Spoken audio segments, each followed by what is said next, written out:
Assalamualaikum warahmatullahi wabarakatuh. Kembali lagi di channel Bintoro Corp. Teman-teman, sekarang kita sudah ada di daerah Bekasi ya, di salah satu proyek Bintoro yang sedang berjalan nih teman-teman. Kira-kira mungkin ini udah 90-an persen gitu ya, mungkin ya 90-an persen karena tinggal finishing aja. Ini lagi ada pemasangan kusen jendela pintu, dia pakai framenya aluminium.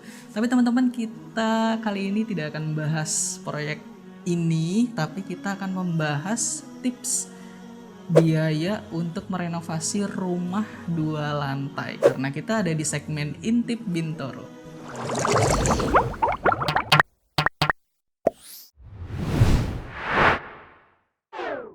Intip terus. Merenovasi rumah dari 1 lantai menjadi 2 lantai itu banyak yang mesti dipertimbangkan ya. Salah satunya biaya. Nah, ada 2 tipe rumah, yaitu rumah yang memang dia 1 lantai dan rumah yang dipersiapkan untuk menjadi 2 lantai atau rumah tumbuh.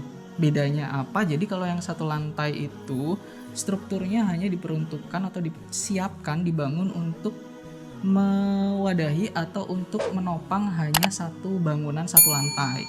Sedangkan untuk yang rumah tumbuh, walaupun dia 1 lantai, tapi strukturnya sudah dipersiapkan untuk bertumbuh menjadi rumah 2 lantai. Nah, perbedaannya ini akan ada di biayanya. Kira-kira kalau misalnya yang hanya 1 lantai, itu akan membutuhkan biaya yang lebih tinggi untuk menguatkan struktur menjadi yang bisa menopang rumah 2 lantai. Sedangkan kalau misalnya udah rumah tumbuh gitu ya, udah rumah yang dipersiapkan untuk menjadi 2 lantai, itu strukturnya sudah kuat, kita tinggal nambah struktur ke atas aja. Nah, apa aja sih penentu biaya untuk renovasi rumah 2 lantai? Jadi yang pertama itu pemilihan desain rumahnya.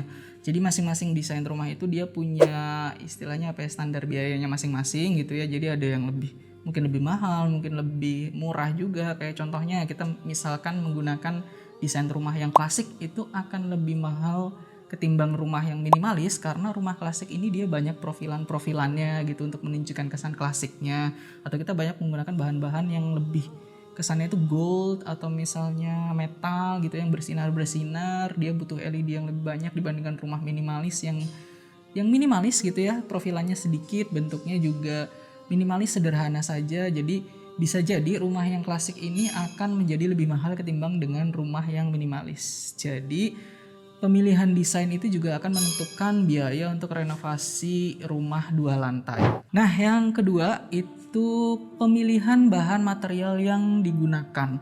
Jadi berbagai macam bahan material yang ada gitu ya. Jadi kita bisa pilih mulai dari kualitasnya, standar kualitasnya. Ada yang mungkin kualitas standar biasa SNI gitu ya. Ada mungkin yang high class gitu, kita pakai material-material yang premium. Itu juga bisa menjadi penentu untuk biaya renovasi rumah 2 lantai, karena pasti bahan-bahan yang premium itu di pasaran akan jauh lebih mahal ya ketimbang dengan bahan-bahan yang standar SNI aja gitu.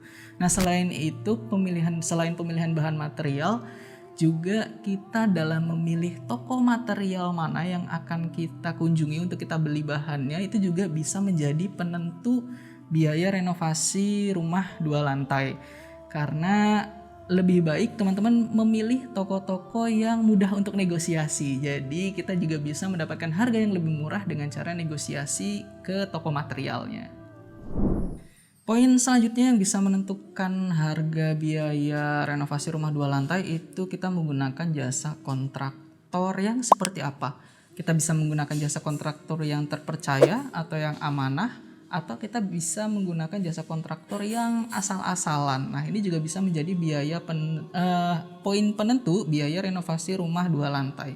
Kalau misalkan kita menggunakan jasa kontraktor yang terpercaya atau yang amanah gitu ya, sudah pasti amanahnya, sudah pasti kredibilitasnya, kontraktor yang terpercaya, ini bisa jauh lebih murah dibandingkan kita menggunakan jasa kontraktor yang abal-abal gitu ya teman-teman ya. Karena biasanya kalau misal kita menggunakan jasa kontraktor yang abal-abal, itu pasti nanti waktunya yang akan lebih lama lah, sehingga membutuhkan biaya waktu yang lebih banyak gitu ya, biaya tenaga yang lebih banyak karena waktunya lebih molor gitu. Terus dia tidak amanah, tidak terpercaya, mungkin bisa jadi ada biaya-biaya yang di markup lebih besar gitu ya dibandingkan dengan kita menggunakan kontraktor yang amanah, yang terpercaya, yang kita floorkan di situ biayanya itu seperti apa, markupnya berapa kita floorkan gitu ya, dibandingkan dengan menggunakan jasa kontraktor yang abal-abal. Bisa jadi juga kita kalau misalkan kita menggunakan jasa kontraktor yang abal-abal itu biaya dari teman-teman yang sudah diamanahkan ke kontraktor itu bisa jadi dibawa lari, dan itu bakal menambah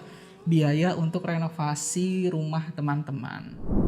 Oke, setelah kita merincikan semua tadi, kita menggunakan bahan yang seperti apa, menggunakan desain yang seperti apa, menggunakan jasa kontraktor yang mana gitu.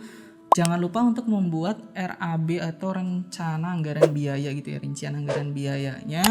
Jadi semua apa yang sudah kita rincikan, biaya-biayanya itu tertuang di dalam RAB yang bisa menjadi patokan ketika pembangunan berjalan gitu.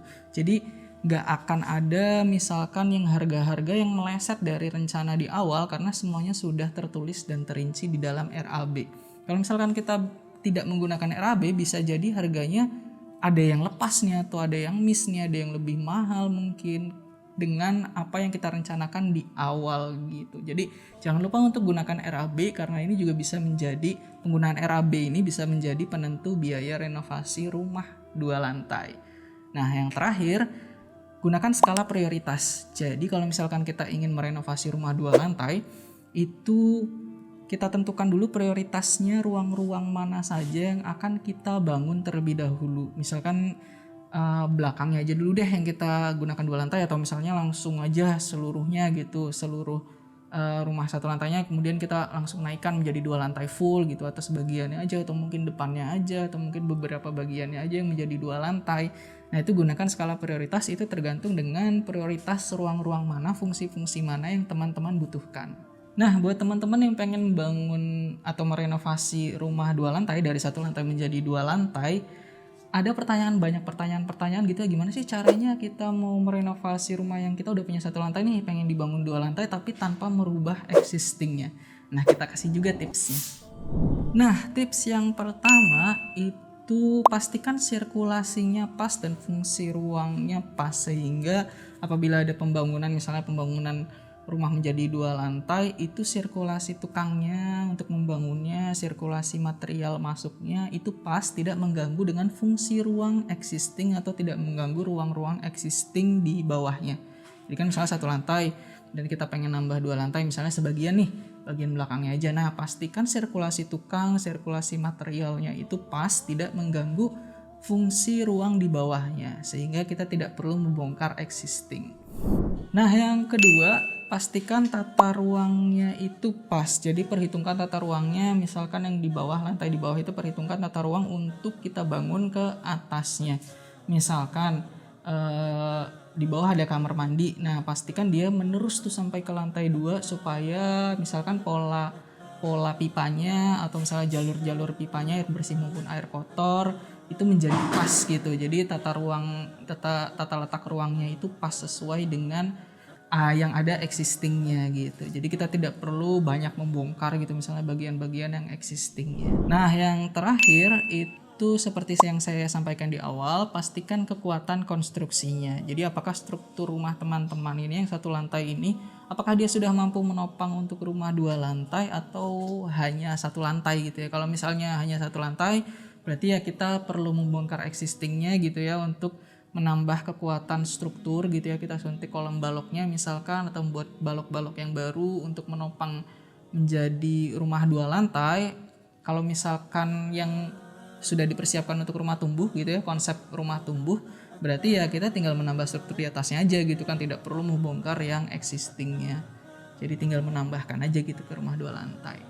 Oke, mungkin sampai di sini dulu pembahasan tentang biaya renovasi rumah 2 lantai. Kalau misalkan teman-teman masih ada pertanyaan seputar membangun rumah atau merenovasi rumah gitu ya, teman-teman bisa langsung tulis di kolom komentar di bawah. Jangan lupa untuk like dan share video ini kalau misalkan video ini bermanfaat. Jangan lupa juga untuk subscribe dan nyalakan lonceng notifikasi channel Bintoro Corp biar teman-teman gak ketinggalan tips-tips dan inspirasi-inspirasi lainnya. Sampai jumpa di video selanjutnya. Sampai jumpa di intip selanjutnya. Intip Bintoro, intip terus. Terima kasih. Wassalamualaikum warahmatullahi wabarakatuh.